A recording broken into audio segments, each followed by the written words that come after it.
One of humanity's most thought-provoking minds, American memoirist, popular poet, and civil rights activist Maya Angelou once said, "Find a beautiful piece of art.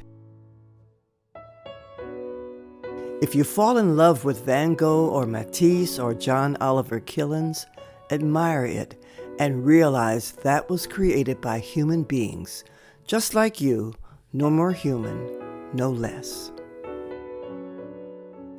Once in a lifetime, a person or event changes social mores, and in some cases, even the perception of what is expected of us. Changing social norms that are widely observed within a particular society or culture. Alice Ravenel U.G. Smith exemplified those views as she was a person ahead of her time. She was a pace-setter in every sense of the word, moving through Charleston society while never diluting her true self. An American painter and printmaker, she was one of the leading figures in what many refer to as Charleston's Renaissance, along with other prominent women of her time, Elizabeth O'Neill Verner and Anna Hayward Taylor. Maya Angelou also said, "I am grateful to be a woman. I must have done something great in another life. I love to see a young girl go out and grab the world by the lapels." Located along the Ashley River in Charleston, Middleton Place is a rare survivor of the American Revolution, Civil War, economic upheavals, and natural disasters. First granted in 1675, this National Historic Landmark connects to the very fabric of our nation's complex history, focusing on the contributions of the Middleton family, as well as the enslaved Africans and African Americans who lived and worked there. The stories are truly a microcosm of United States history. Middleton Place Foundation's mission is to connect people with the past. And we do that through the Middleton family, through the lens of generations of people that lived here, both enslaved and free.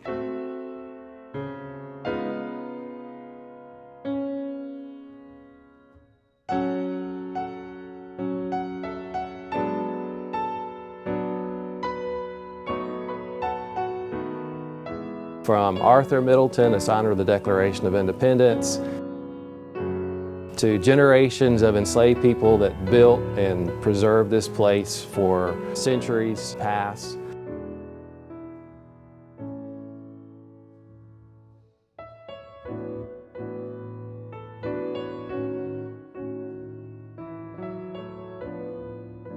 One of those very interesting Middleton descendants is artist Alice Ravenel U.G. Smith. A leader of the Charleston Renaissance of the 1920s and 1930s, she immortalized the beauty and history of the Carolina Lowcountry and helped propel the region into an important destination for cultural tourism. Alice Smith was a beloved friend of my family. She was like a third grandmother to us when I was growing up. There were beautiful watercolor paintings that she had done of our time with her in Charleston, all throughout our house, and a beautiful golden portrait of her hung above our domestic chaos. When my father died at the early age of 55, my mother said that I should go to my grandparents' home in Conway and go to a cabin in the woods, and there I discovered these wonderful letters in a cedar chest. Letters about creativity, about painting, about becoming an artist.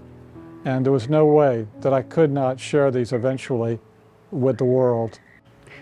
Alice was really a Renaissance woman. I mean, when you think of the life that she lived, she was born a decade after the Civil War.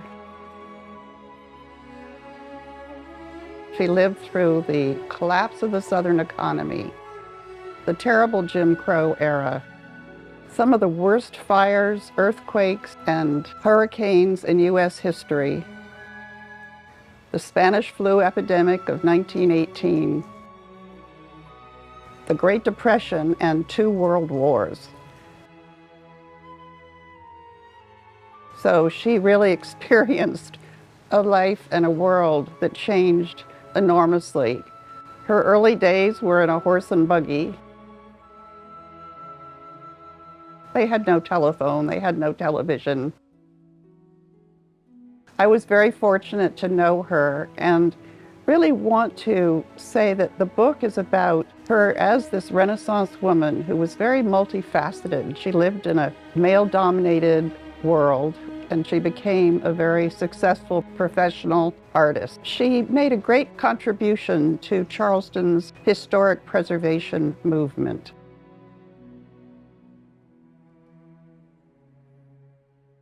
She was deeply involved in Charleston's artistic community, a founding member of the Charleston Etchers Club and the Southern States Art League. She was also involved in the historic Charleston Foundation, Carolina Art Association, and the Music and Poetry Society. Her work was influenced by ukiyo-e and other Japanese styles, which she would have known from prints in the collection of her cousin, Harvard professor Mott Alston Reed. This aesthetic was reinforced by exposure to the art of Helen Hyde, with whose work Smith became acquainted when Hyde visited Charleston. Another visitor who made an impact on her artistic development was Burge Harrison, whom she came to know when he spent an extended period of time in the city in 1908. Unlike many of her fellow South Carolina artists, when searching for subjects, Alice preferred the rural landscape of the Carolina Lowcountry to urban scenes of Charleston. She was also interested in recording vanishing ways of life. Her best-known work is the series of 29 watercolors she painted to illustrate a Carolina rice plantation of the 50s by Herbert Sass. I grew up knowing my great-great-aunt Alice through her watercolors that were on the walls of our home. My great-great-aunt Alice has been an inspiration to me throughout my life. In fact, I named my youngest daughter Alice after her. She's a complicated historical figure.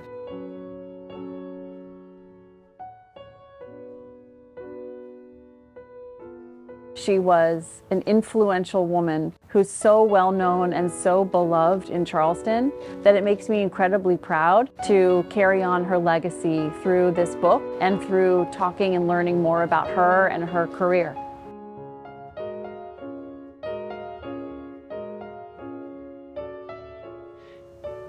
Intellectual life in Charleston really got a boost in 1748 with the founding of the Library Society, and in the 1850s, 1855, the South Carolina Historical Society comes along, and Alice's father, Daniel Eliot Hugh G. Smith, was really instrumental in the survival and in the success of both these organizations, although certainly he wasn't among the founders. After the Civil War, when the South Carolina Historical Society was reconstituted, he was a board member.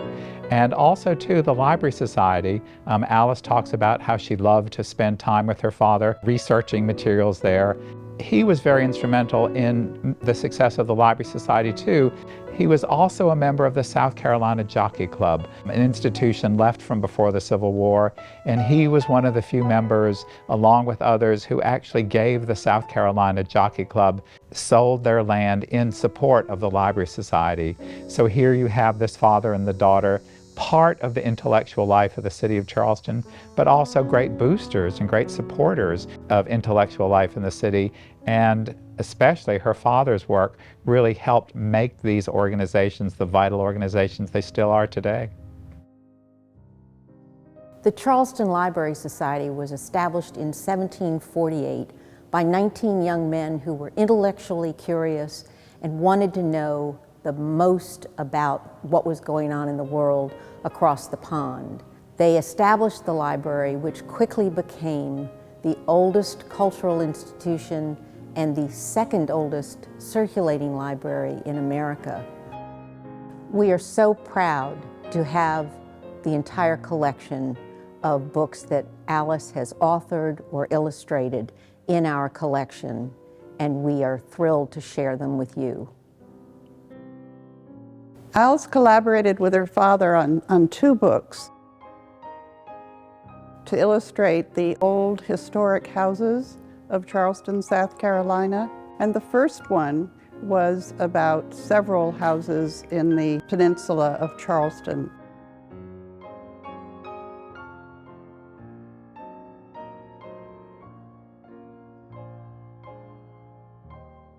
The other one, called the Pringle House, was about the Pringle House on King Street, which is now known as the Miles Bruton House.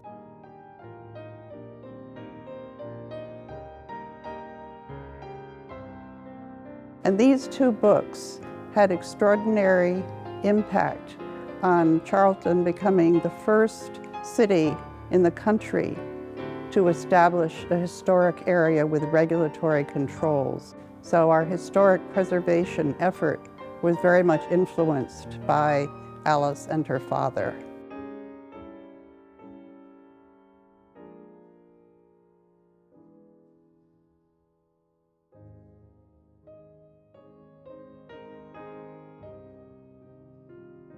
Alice Smith's relationship with the Gibbs Museum of Art dates back decades to her formative years as a young artist taking classes at the Gibbs. In fact, one of the studio spaces that we have on the ground floor of the museum is named after her. And there are wonderful images of her that date from those early days and her relationship with the museum, particularly with regards to a collection of Japanese prints that came to the institution, or actually to Charleston, in the early 19-teens. She was infatuated with the collection and became very involved with cataloging it and learning more and more about the Eastern approach to composition and style.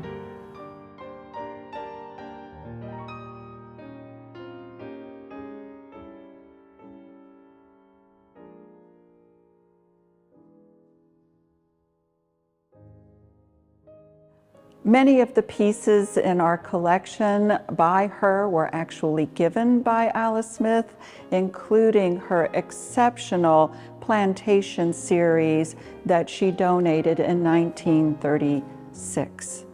That group of work certainly is the pinnacle of her representation of the Low Country in Charleston and in the vicinities around the city, and has set the stage for the work that she created, for which she is so well known.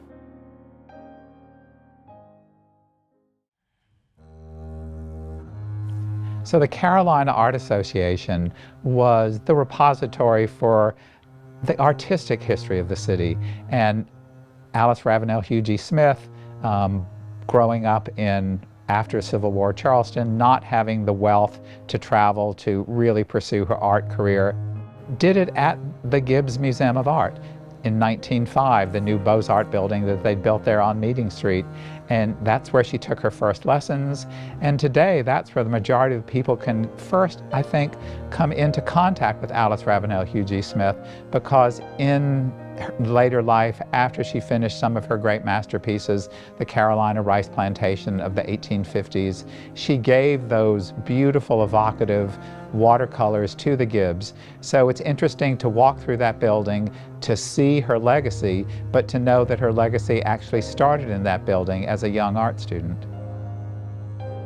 The sketches of Alice Ravenel Hugh G. Smith are very sophisticated sketches.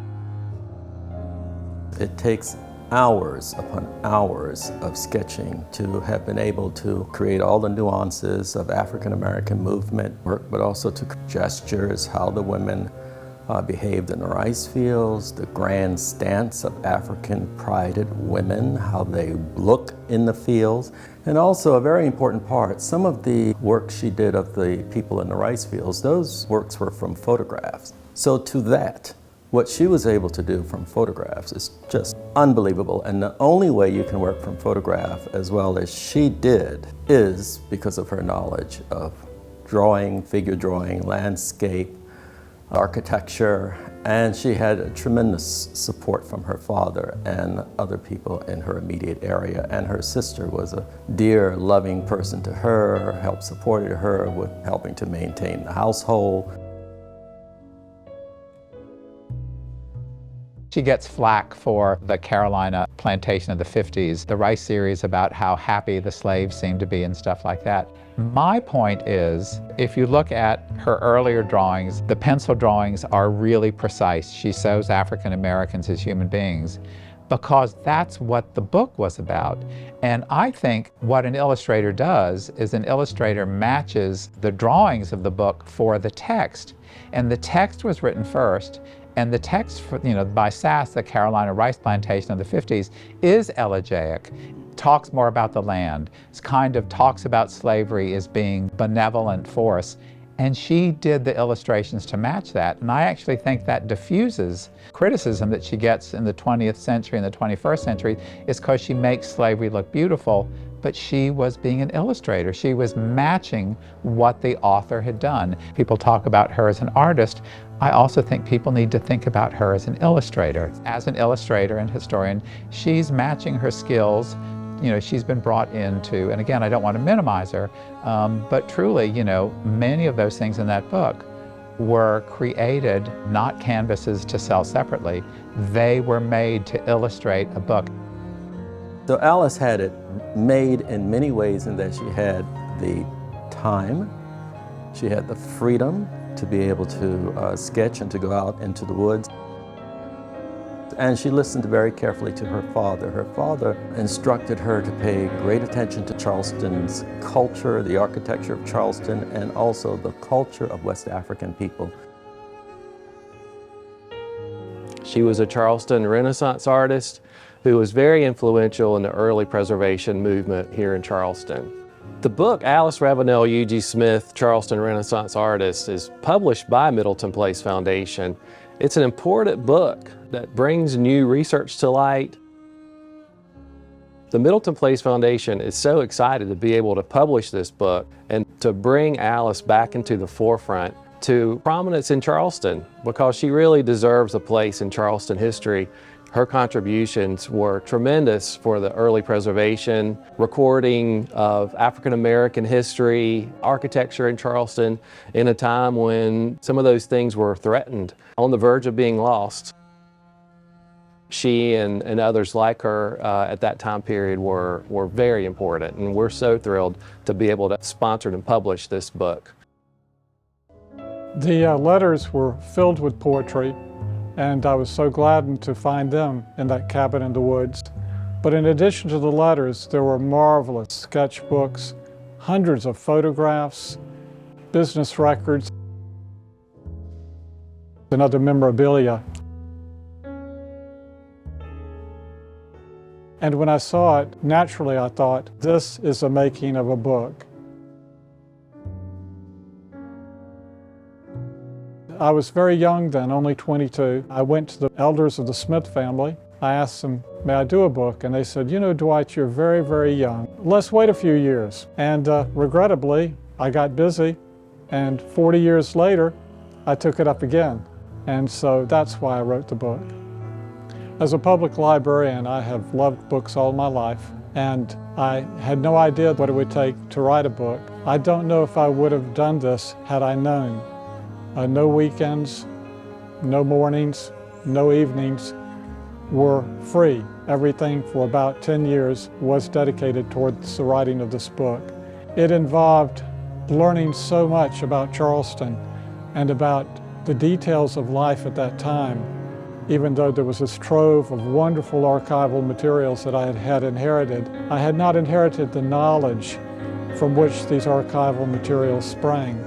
Even to find out the weight of a basket of rice carried on the head of African Americans as they worked in the fields was a great deal of work to discover the weight of that package. Picture not only that, but so many other things that one needed to learn about that time period.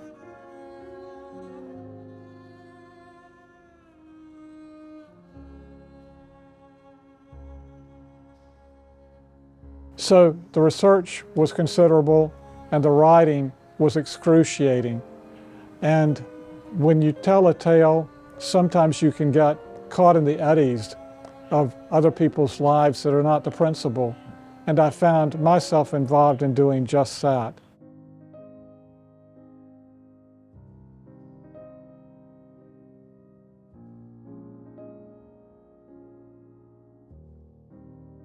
I was so happy to get involved in this project. My mom asked me if I'd like to participate, and given my background in art history and marketing and communications, and the fact that I just moved to Charleston, it was really the perfect fit.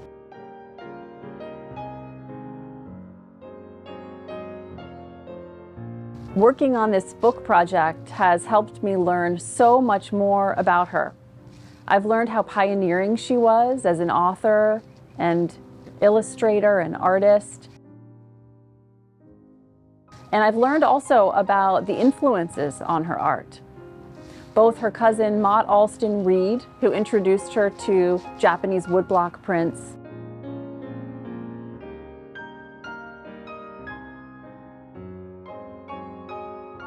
as well as the tonalist artist Burge Harrison, who influenced her ability to use mood and shadow in her works.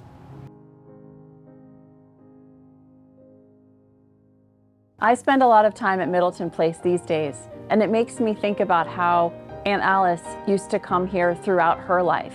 She and her father walked to Middleton Place from their house at 69 Church Street. 15 miles there, 15 miles back. That's quite a hike. And when they were here, she described it as a jewel thrown down in the green woods, and it certainly still is today. She did so many sketches, paintings, so much art here. It was obviously an inspiration to her.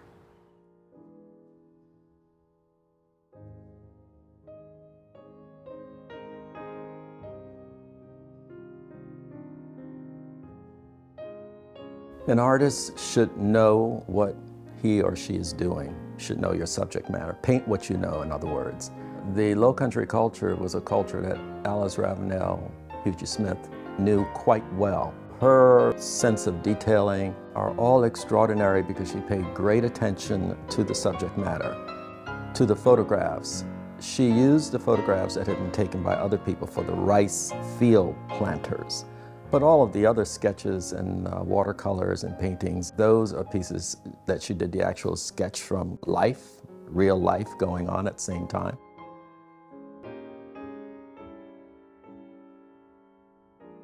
She also depicted the plantation life and plantation rice production of the early years and learned a great deal about the steps that were taken from the beginning of clearing the woods to the actual harvesting and shipping of the rice.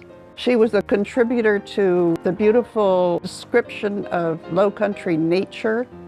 She was a conservationist. She believed in saving the birds, all the flora and fauna that was so unique to the low country of South Carolina.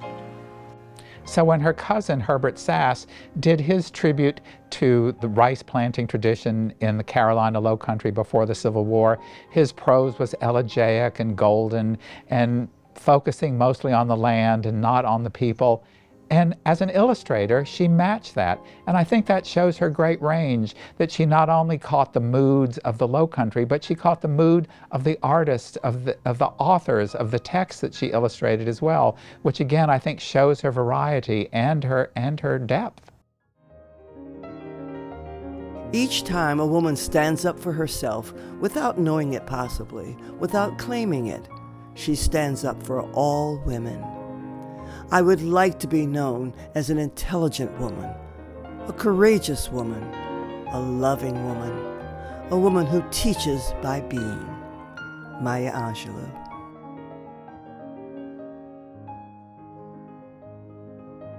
The epitaph on Alice's gravestone is so perfect in describing her.